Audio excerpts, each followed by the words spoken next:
the trauma of a situation was actually being released through the cells and the tissues of their body. And oftentimes it was when we were in a deep session, when we were maybe working through, a stuck hip or a chest that was stuck and they couldn't breathe. But there was always this underlying learning and understanding about there being a relationship between the mental, emotional, and the physical body. That the physical body will actually manifest mental and emotional things that have happened.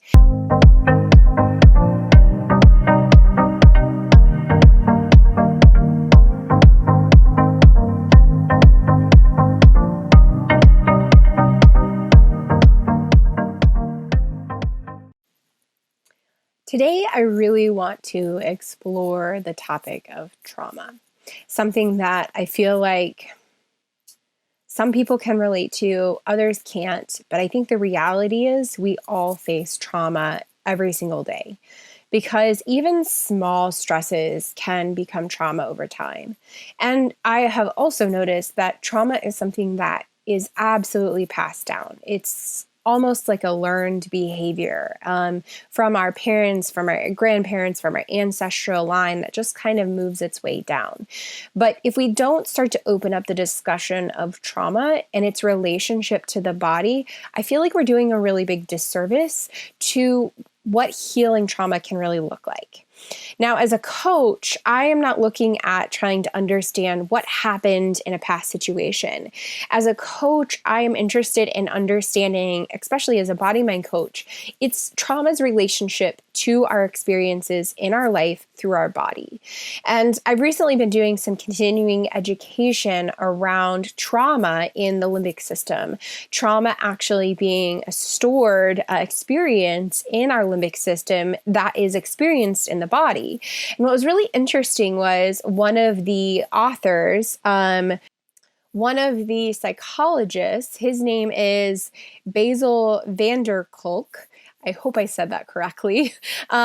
He was really talking about when he's working with his clients and they're talking about their trauma story, he asked them where do they feel that in the body? What are they feeling and where are they feeling it? And I thought that was such a really important question. And I found it really interesting because for me as a body-mind coach, that's really one of the core ways in which I work. When we're working through our old beliefs, our gremlins, the insecurities that come up that stop us from being able to take action on our goals, from being able to take movement forward in our life. The first question I ask is always, where do you feel that energy in your body? What is it trying to say? Do you feel it in your chest? Does it feel like it's constricting your ability to breathe? Do you feel like your shoulders are moving forward? And this has really been informed not only through becoming a certified body-mind coach, but also through my 15 years of experience as a massage therapist. My initial training in body and body work was a basis in the Ida Rolf kind of massage house. It was called body somatic therapy, but it was really about this integration that in the cells, in the tissue, in the fascia of our body is stored everything that's ever happened to us. And so when we are coming into the body, it is important to know that as a massage therapist, especially if you're going into the deep tissue, if you're working in the core levels, which is what the Rolfing is really about, you're actually tapping into some of that held energy, some of that held kind of trauma that's in the body.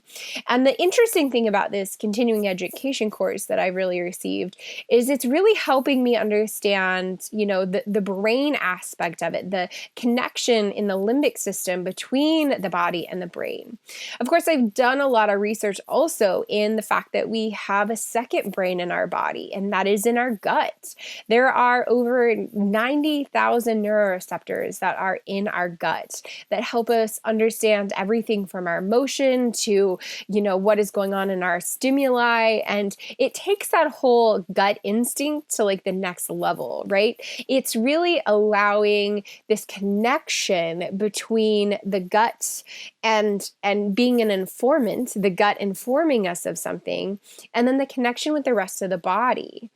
And in this training, like it's so fascinating that it's kind of like new in the world of psychology that, there's this connection of trauma with the body, because 15 years ago, that's what I was learning. I was learning that through my experience as a massage therapist, I would have these really profound experiences with my clients where the trauma of a situation was actually being released through the cells and the tissues of their body.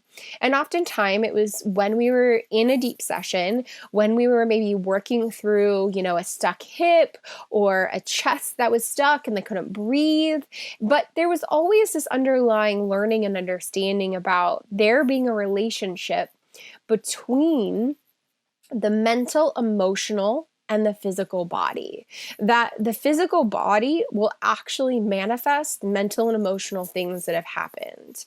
And that can seem a little strange, like our thoughts actually manifesting in our body, but learning that a part of our limbic system, which is in our brain, it's at the base of our brain right back here, is actually the part of our brain that controls specifically, I want to make sure that I say this right, the ways in which we shape our temperament, like how we are in the world. It also is how we perceive the world, right? This is all happening in our brain, but it's also happening through our body. We're perceiving the world through our body, but what can happen is if there was a trauma in our past or there was a car accident, like we had a recent trauma, we may have a stuck response in our body from that energy of what happened that hasn't been completely healed or transformed or changed. And then we will start to see the world through the lens of that physical response. And it's really hard for me to talk about this in words, I feel like sometimes, because it's not necessarily like you're conscious of it. It's almost like the body is in a natural, it's just in a response, like it's just in a reaction. And the limbic system really really relates to all of our automatic reactions.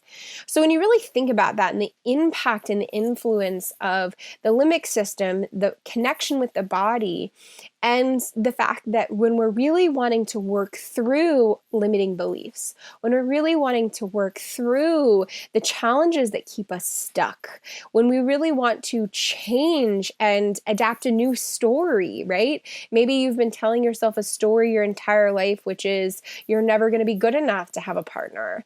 And every time somebody rejects you and leaves you, you kind of like reiterate that story by saying, oh, look, there's another example of why I'm never going to be good enough. I'm never going to be lovable enough. I'm never going to be whatever enough to be in a healthy relationship. But we don't realize that it's actually a part of to transform that story, to change that story, we actually have to tap into what is the energy in our body? What are we really feeling? How is it informing our decisions? Are we actually sabotaging the relationships because we're afraid of rejection, because we've been rejected so many times that we're starting to reject others before they reject us by becoming numb or not responding or not actually engaging or not leaning in or not opening our heart or not opening ourselves to a different level of conversation. I can speak to this specifically because I was your chronic relationship hopper, right? I jumped into relationship after relationship after relationship.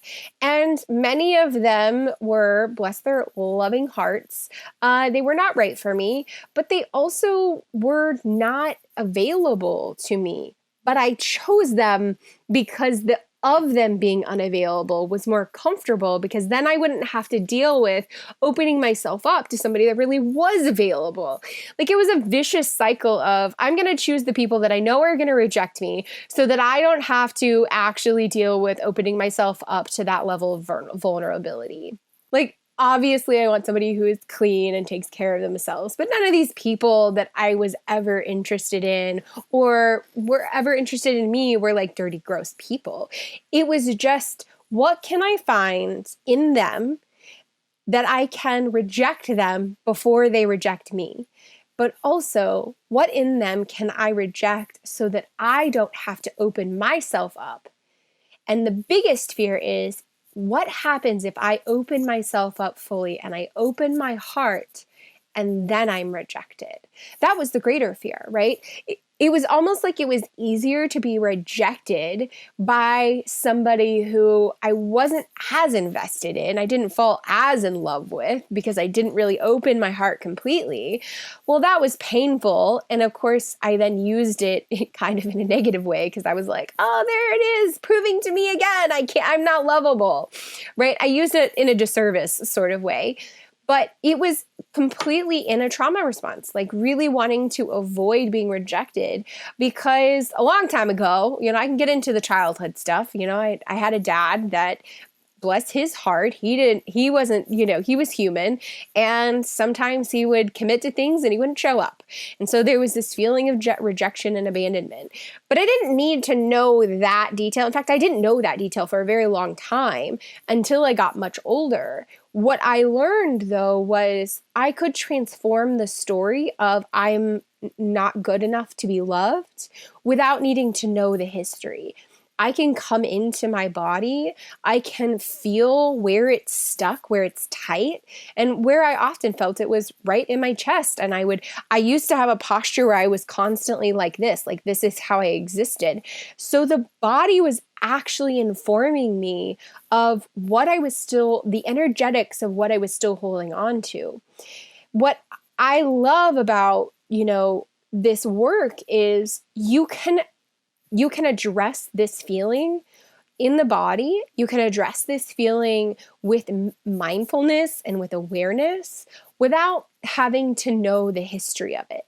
And I think that that's really important, especially when it comes to ancestral trauma or trauma that's passed down in culture, because we're not always going to know the root cause of what happened in our great-grandparents' childhood that caused them to hold their posture in a way that they, were constantly slouched forward, and they never opened themselves up, and they never had deep conversations, and how this kind of transpired to, down the line, where you're not allowed to speak your truth. So there's always this kind of stuck feeling in your throat. And your grandma taught your mother that we don't speak our truth. We don't, when we're feeling emotions, we go handle them by ourselves. We don't, heal out loud. We don't get public about it. And so as you're stepping into that role of really healing and wanting to be vocal about your healing, right? It can cause you to have to face that kind of passed down, trauma, which was only absorbed through learning how to walk and hold and stand and learning from your parents. But when you're trying to change it, you don't necessarily need to know the root cause of it. What you do need to be able to do is to take a moment to say, where am I feeling this in my body? And what is that energy in my body and my body, in my body, trying to inform me of? And that is really combining the body and the mind. It's using your mind as a tool to mindfully, consciously, and with awareness, and also without judgment, really observe the energy in your body. What is happening? What is it trying to tell you? How can you move it? How can you change it? What does it need? There have been times in my career, both as a massage therapist and as coach, where I am working with someone in their body and I'm saying, what are you feeling right here as I'm kind of in this area? And maybe they start to feel grief, and they'll be like trying to hold back tears, and I'll say, do you want to cry right now? And they'll be like, yes, but I don't know why. And so then I just invite them lovingly, like, why don't you just allow yourself to cry? Because that's a part of what your body wants right now. And as they allow those tears or allow, that movement of that energy, they literally, when I'm working on the tissue, like I'm in the knot itself, I'm like working it out, literally the knot itself is releasing as they are allowing themselves to release their tears.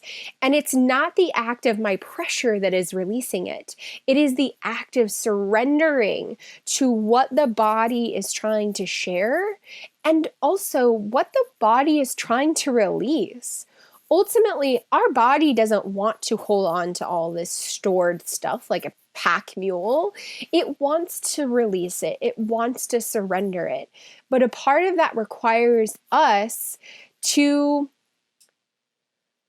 soften into the vulnerability, to understand that it could be uncomfortable, but as long as we feel like we are safe, we are in a safe space, and it is okay for us to be uncomfortable, like it's safe for us to be in discomfort, then we need to allow ourselves to surrender into that so that we can move that energy, so that we can have that healing.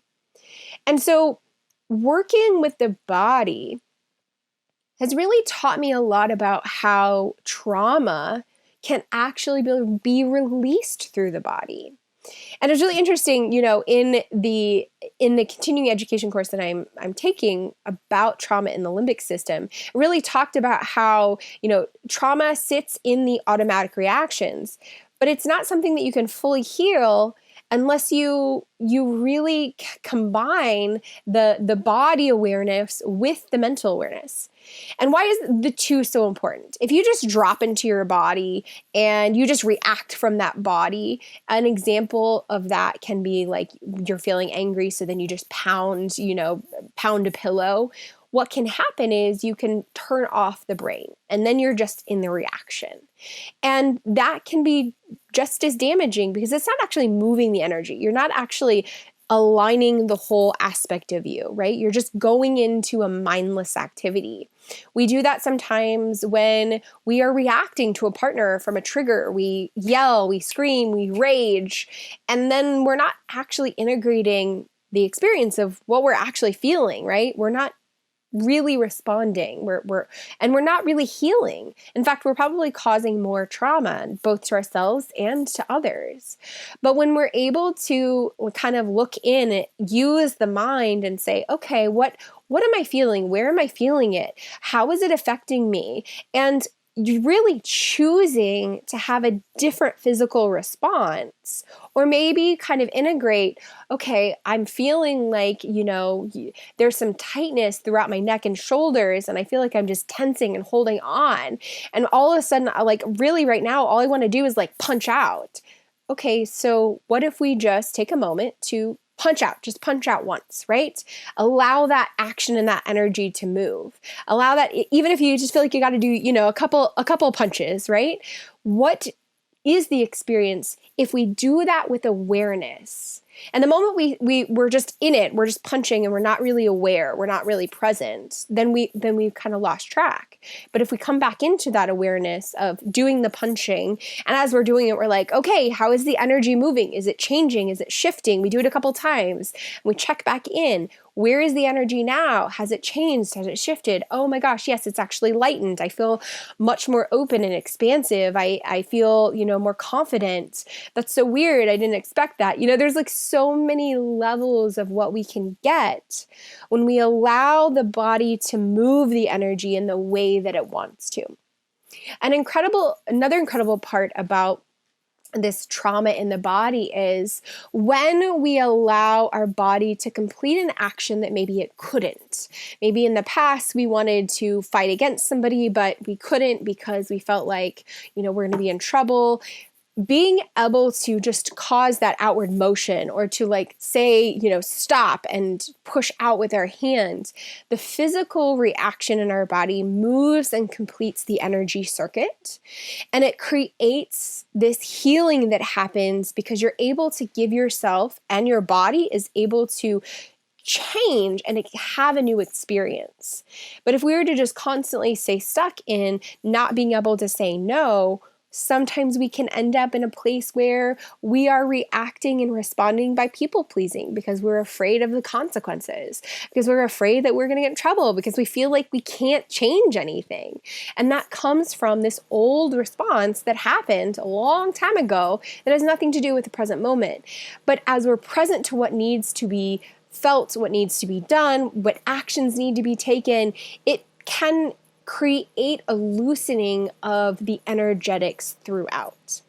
So what are some of the ways in which I have seen this in practice? Well, I can talk about my massage experience, and then I can talk about my coaching clients as a body mind coach. So when I've worked with my coaching clients, which now I kind of integrate the two, but before, when I first became a massage therapist, my first introduction to trauma being held in the body was a really, really intense experience. So a part of my training as a massage therapist, I learned some of the basis of Rolfing. I also learned some deep tissue. I also learned, the energetics of the body. I was trained as a Reiki practitioner at that time. So I had some energy work under my belt. At that time, I wasn't a Reiki master. I am now. But I learned enough to be dangerous. I lovingly say, because I wasn't dangerous, but it was like I learned enough that I knew that if you're working on somebody and they are kind of feelings come up, that I can hold space for that. It's okay. It's not something that I need to be afraid of. And I say this because I have known other massage therapists in my field that have, somebody starts to feel an emotion, they start to cry, they start to maybe feel angry, they start to have these like energetic emotions that come up, and they themselves, as the massage therapist, feel insecure, feel overwhelmed, feel like something's wrong, and so they'll end the session and they'll walk away, which I absolutely respect. Like, I think that if you don't feel safe as a practitioner, you absolutely should stop and walk away. If the client doesn't feel safe, they should stop and walk away. There should be no forcing of anything.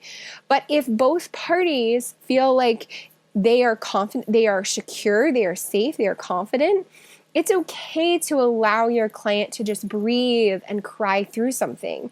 You're not going into psychoanalytics, right? You're not going outside of your scope of practice. You're not becoming a therapist. You're not becoming a counselor. You maybe listen to them and hold space for them, but you're not giving them any feedback. It can be really, really beneficial just as a cathartic experience to allow it to release. And one of the things that I thought was really interesting in the limbic system, the trauma in the limbic system course that I'm taking, is they talk about one of the physical things that you can do that can help you release some trauma in your body is actually to do Rolfing. So I was like, oh, yeah, I do that. That makes sense. So my first experience with trauma in the body, I had a friend of mine, I was probably within the first year of being a massage therapist. So I was relatively green as a massage therapist. I knew that people could have emotional reactions and responses on the table, and that it was okay, and I could just allow them to have a safe space and container. They could cry if they needed to. Like, I understood that was possible.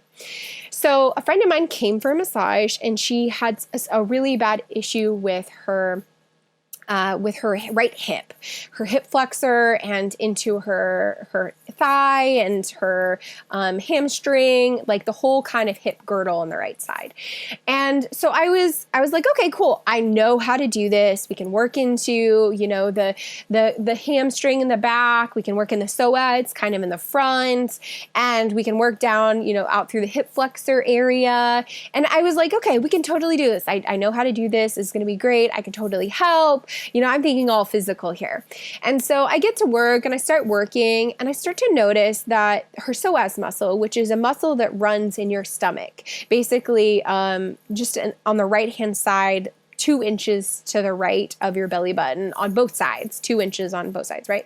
And it connects all the way down through your hip and into your greater your leg, down into your greater trochanter. And I was like, okay, I'm noticing that this is kind of tight. Maybe we can work on that. So what that meant was I needed to work in the belly, because you're gonna have to work the muscle tissue of the belly to release it enough so you can really get down to that psoas muscle. And so as I'm working on the belly, like I start to notice she's breathing a little heavier, and I check in with her. How's the pressure? How are you doing? She's like, I'm doing good. I'm starting to feel really emotional for some reason. And I was like, okay, well, do you feel safe? Are you okay? emotions are normal. You know, you don't need to be worried or concerned. I just try to kind of encourage and allow her to relax and be safe, but also check in and make sure that she felt safe, that she felt okay.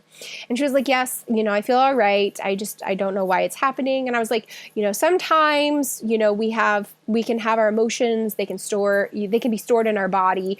And since our stomach, you know, kind of has, you know, 2 or 3 chakras in it, if you include the root center, you know, then it can be full of emotions. It can be full of that energy from those chakras. And she was like, okay, sounds good. And so we're working, and I'm getting into the psoas a little bit. And I'm like, okay, I'm going to do a pressure point on your psoas. I'm going to have you take a nice deep breath. And then I'm just going to kind of like push in the pressure a little bit. You know, I'm going to, and it's really, when I say push in the pressure, in Rolfing, it's the body that allows you to come in. It's kind of like the body invites you in. So it's not a pushing or a forcing. It's kind of like a soft surrendering as the muscle itself kind of allows itself to release and surrender. Okay. So there's a difference between this like pushing and forcing mode and then a invitation that's coming from the body as you're leaning in or allowing yourself to go deeper. So there's a clear distinction there. So I'm working on the psoas. I'm kind of allowing the pressure to go in as she's breathing. And then all of a sudden, out of nowhere, she burst into tears. And I literally energetically, I felt her whole like energetic body try and leave. It was almost like she was trying to disassociate. And I remember in that moment, as she was trying to disassociate, I was starting to become ungrounded, unbalanced. And it was a really pivotal moment for me because I allowed my intuition to kick in. My intuition said, I need to ground, I need to create an energetic bubble, and I just needed to slowly allow myself to release, and then just like softly work on our stomach and allow this emotion to move through. And that's exactly what I did. I, you know, immediately, you know, I said, breathe, you're totally safe, you're totally okay. You can come back into your body, like everything is all right. Let me know where you're at, you know. And so I just breathed with her, and she breathed, and I breathed, and she breathed. And it was this very powerful experience of release. And so when she kind of was, I want to say done, but it was really more that the energy itself kind of came to a completion in its releasing. I checked back in with her. I said, how are you doing? Are you okay? What is going on? If you want to share anything, you're welcome to. If you don't, that's okay. I just want to check in on you. She was like, you know, oh my God, I don't know what was released, but that was incredible. And she's like, I had all these memories flooding me, but it just like overwhelmed my system. And man, I really needed that cry. And so for her, it was a very cathartic experience. For me, it was like a huge initiation. I was like, okay, trauma in the body. It's a real thing. All right then. But I was also very grateful for that experience because when we were done, her hip had released. So I learned in that experience as my green self as a massage therapist that sometimes the tightness and the tension that is in our body, yes, it's physical or it's manifested as physical, but it's actually this mental, emotional component. There's this deeper component of maybe a past trauma or something that has happened or unresolved feelings that we're not dealing with, any or all of the above. And so that was such a pivotal experience for me to really understand, okay, number one, I can handle this. I was able to ground both of us. I was able to help her through it and breathe through it with her. She was able to get to the other side. We were able to do actually a little bit more psoas work after we were done, and it didn't have the same, you know, she didn't have the same response to it. And when we were all done with the session, you know, she could breathe better. She had a completely different posture. She felt lighter in her whole physical body. And she was an opera singer. So she could actually, the tone of her voice completely changed when she sang, and she could hold the pitch and the sound for a longer amount of time because the constriction wasn't there anymore. And neither was that emotional kind of like stuck energy. It had moved as well. And it was a really powerful for both of us experience of what does it mean to have true permanent healing? Something that goes beyond taking medicine, something that goes beyond, fixing just the physical, but a full body and mind and soul connection in healing. So as a therapist, that was huge for me. That was a huge initiation. It was powerful. It taught me so much about the physical body. It also taught me really how to honor someone who's going through those experiences, because they're not wrong and they're not bad. And it doesn't matter what comes up, as long as they're being willing to stay present to the experience. And I knew in that moment I needed to have her describe it so she could stay present to it. A part of really, and it was interesting that like intuitively I knew to do that. And then lately I've been learning about, the limbic system, and that a part of healing in the body is having the mindful component with it. That was really assuring. It was almost like, oh, I have been doing that. And this reaffirms how important that is. Cool. I feel really, I'm really grateful for that.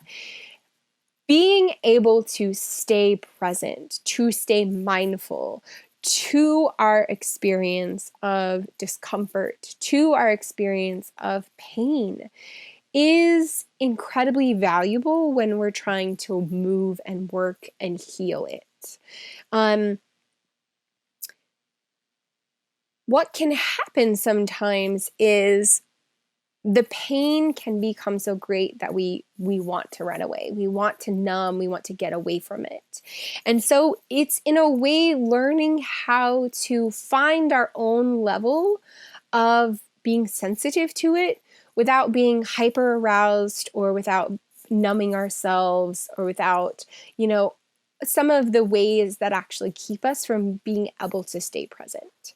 So I also want to give another personal example, which also happens to be another belly experience. I went and saw a massage therapist who was working on some stuff in my belly. And again, I had gone to him actually because I had never received belly work, and I wanted to receive belly work. I wanted to feel it. I wanted to know what it felt like. And he was my teacher. He was one of my teachers. And so I felt like I could trust him to kind of show me how to do it. And then I just to receive it. So as we're doing it, we're going in and he finds a knot and we're kind of working on it. And then all of a sudden this knot, like, oh man, it felt like all of a sudden, it was really funny because it was like same pressure, same pressure, same pressure, same pressure. All of a sudden, I feel like I have hot poker stabbing me. So I knew in that moment that the hot poker was the release. Like it was this moment of the tissue, the fascia itself starting to unravel. And because it was the same pressure the entire time. It was just beginning to finally let go and release. And there's this thing that happens sometimes in the body where the body will kind of, I use the word numb itself, right?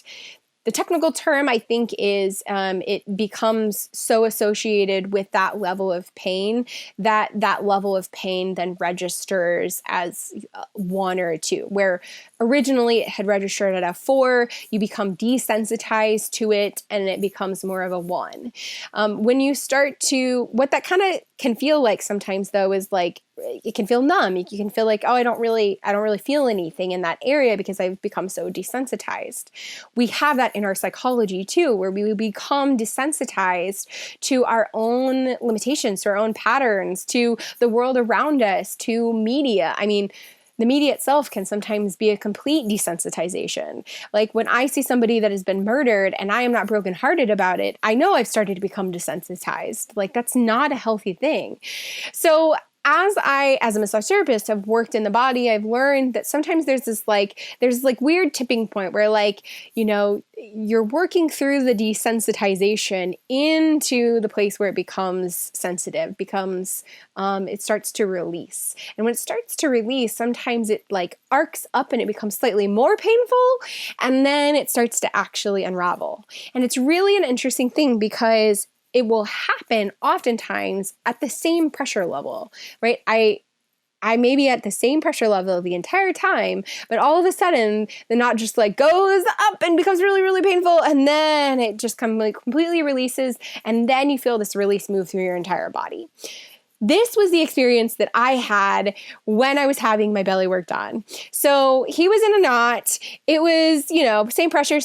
It was starting to release. I was taking deep breaths, and then all of a sudden it was like hot poker and really intense emotions. And I was like caught off guard. Like it was one of those where I was like, and then like all of a sudden I was like that ugly cry where like you can't catch your breath. And he's like, breathe. And I was like, okay, I'm trying.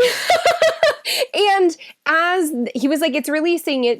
And I was like, okay. And I'm breathing through and I'm having this emotional reaction and I'm crying my eyes out. And all of a sudden I felt it completely release. And the moment that it released, it was like this, all I can describe it as is this wave of energy that moved through my entire body, top to bottom. And everything in me, it was like I was vibrating at a completely different level. I don't even know how to explain that other than my center of gravity in that moment completely changed, and it changed forever. And it was when I got up, my body, like when we were done, and he of course then worked the tissue and just relaxed it, and that was pretty much, we were done at that point. Pretty much when you get to that place, you give it a rest. Either you go to another body part or you say we're done for the day, which is the same that I always do with my clients. Like when we have that level of healing and release and transformation, it's always like, okay, that's enough for today. Let's work with that. Let's let that integrate. And so after that, I kind of got up and I breathed, and I could breathe differently. I could take a deeper breath. I felt like I was standing on my feet, like completely differently. I felt like I was like, is this a new center of gravity? Like it's that moment where you realized what the way in which you had been standing or the way in which you were was completely off balance and you didn't even know. And it was such an incredible experience of release and surrender. And it taught me so much about what is possible in my own experience when we stay with it and we allow the release to happen, when we stay present. And he didn't let me leave. Like he was like, where is it? How are we?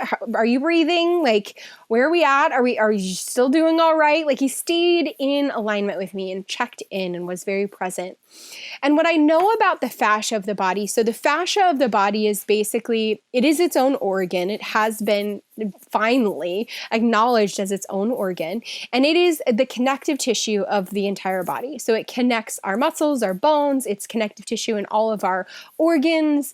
It moves water throughout the body. It actually can store it's kind of like an imprint system. So if you're constantly sitting, the fascia is actually what's going to store and imprint that pattern in your body, which, good and bad, but it can also imprint your emotions.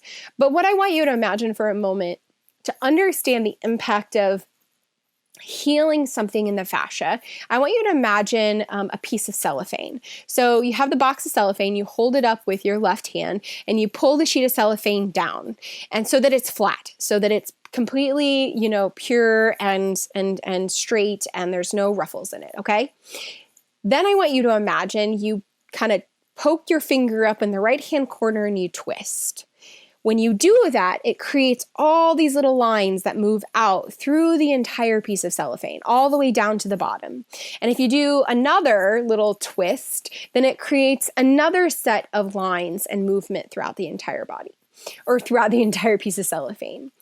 In essence, in our body, that's what fascia is basically like.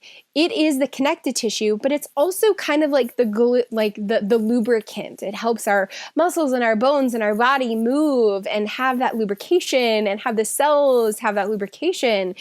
But when it becomes stuck or becomes traumatized mentally, emotionally, physically, experientially, what happens is it's like these pockets of stuckness turn into knots, turn into stuck energy and trap, kind of like I imagine the image of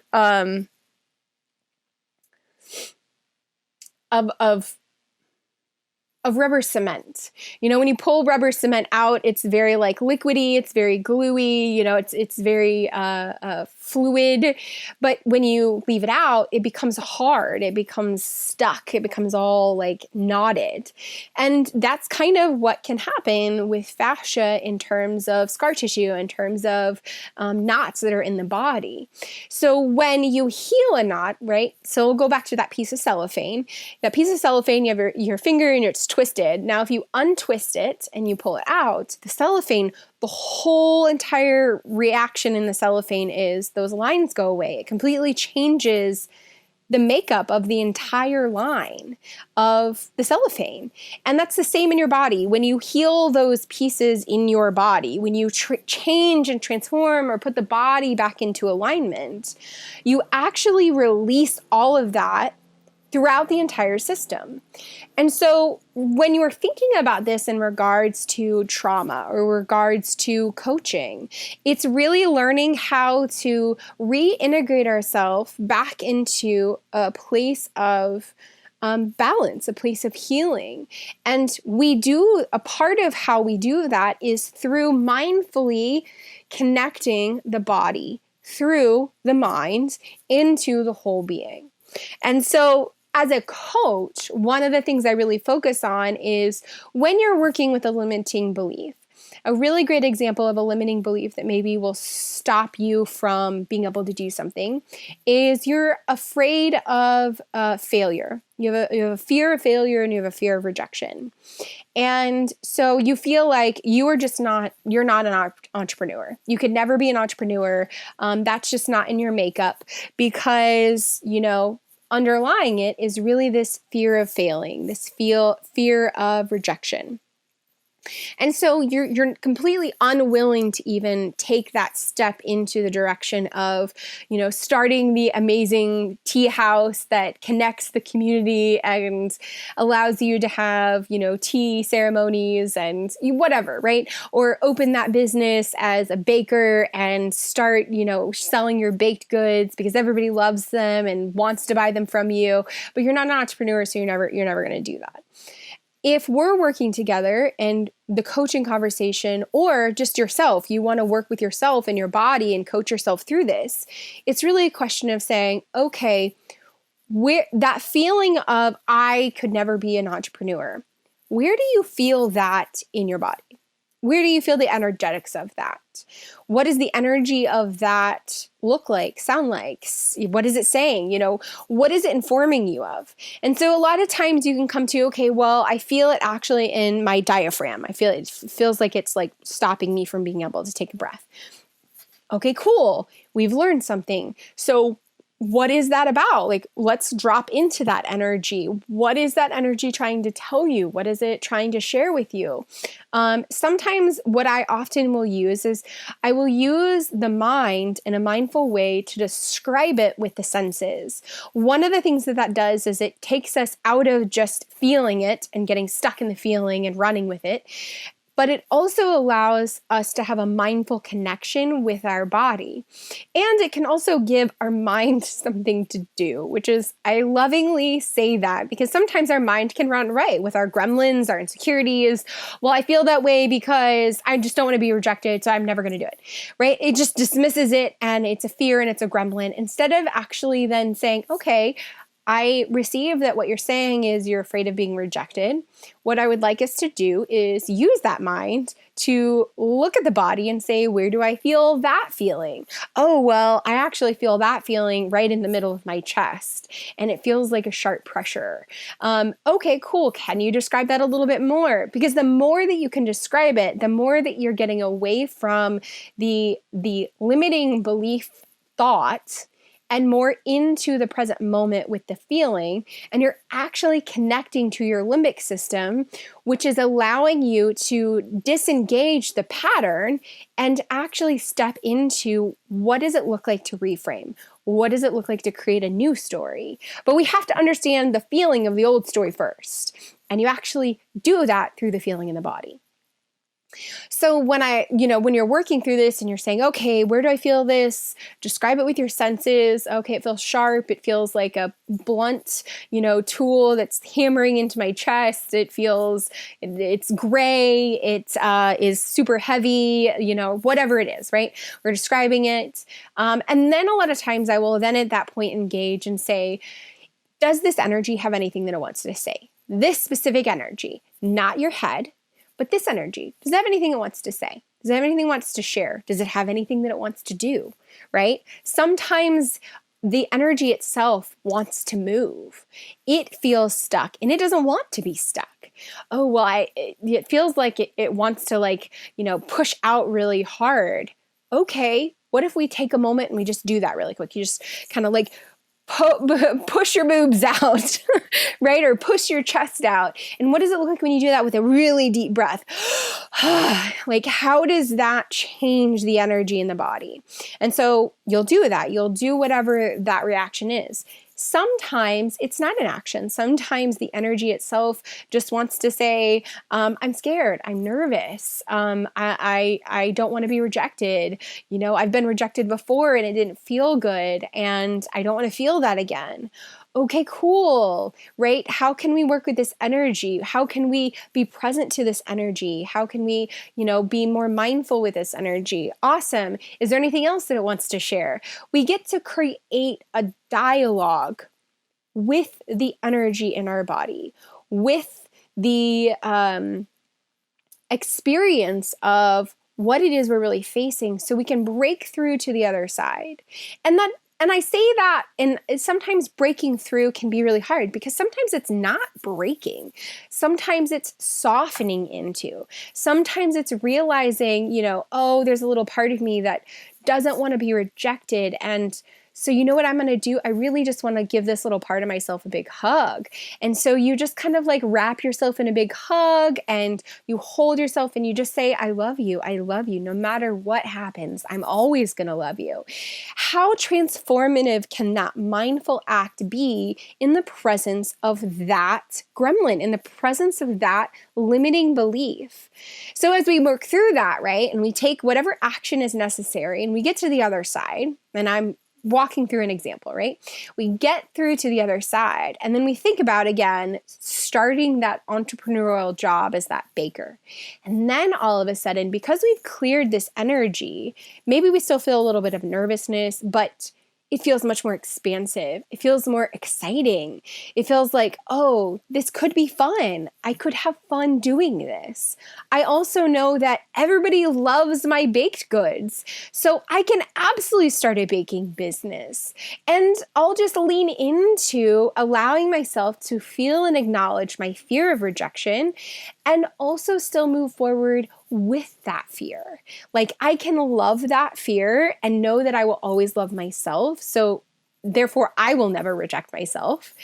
And I can then move forward trusting all of these people that do support me will continue to support me.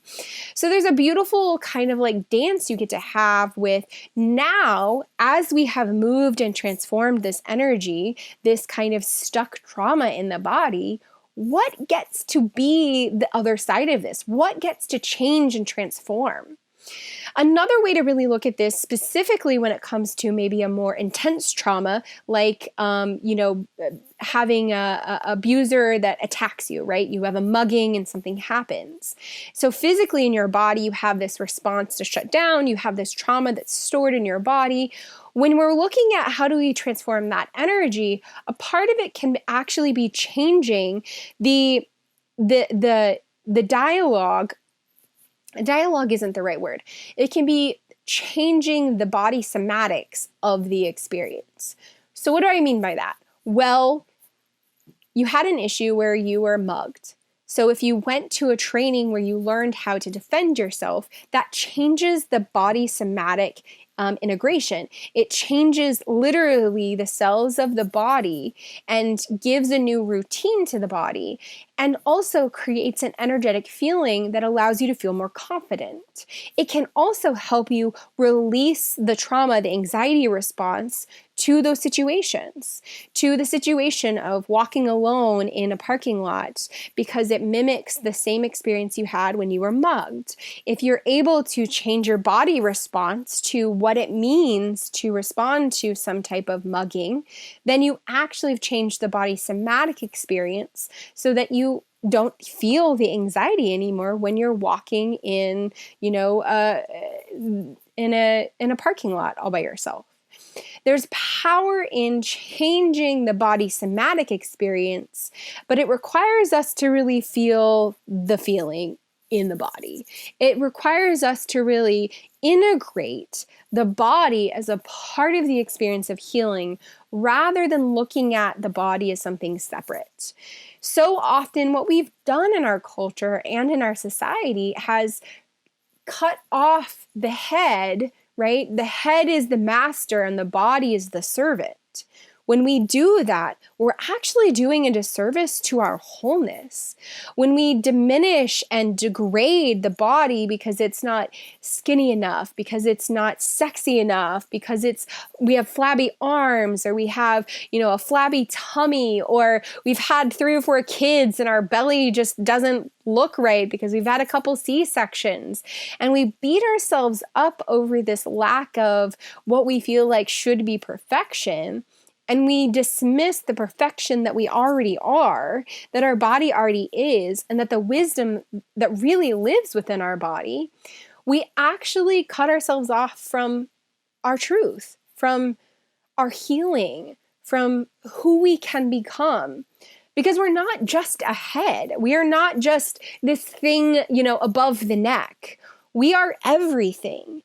And when we incorporate that and we use that idea of a whole being, of a body and a mind, of a body, a heart, a mind, a spirit, a whole essence, a quantum field, whatever you want, all of it, right? Or whatever you want to call it. When we incorporate the whole thing, we have the potential to experience deeper healing, more lasting healing, a gentler approach to healing, and something that actually serves not only ourselves, because when we do this healing for ourselves, it changes our life, but it also changes the life of everyone around us. And this is where, for a moment, I just want to tap into when we're talking about ancestral trauma, your job is to heal your part in that, your work in that, right? We can't heal all of ancestral trauma in one go. That would be traumatizing to the system, right? It'd be like too much, too fast, too soon. What we can do is, as we are working on our own integration of healing through the body, and we're sensing and we're feeling and we're changing our habits, both physically and mentally. And when we're mindful with our triggers and the things that come up for us and how we can feel into that energy, how we can respond to it, how we can adjust it, right? What we actually give to not only our life, but to the lives of those around us is a deeper experience of transformation. When you stop reacting to the situations in your life the way that you've always reacted, and you choose a different response, maybe a more healed response, maybe a more aligned response, maybe you just see the perfection of what is, and you decide it's not as bad as your reaction would have you believe, right? Healing sometimes isn't about changing or fixing. Sometimes it's about surrendering to the present and seeing the perfection in what is. When we give ourselves that, we give a new vibration. We give the possibility of a new engagement, of a new outcome. Because if you always react the way you always have, you're always going to get what you always got.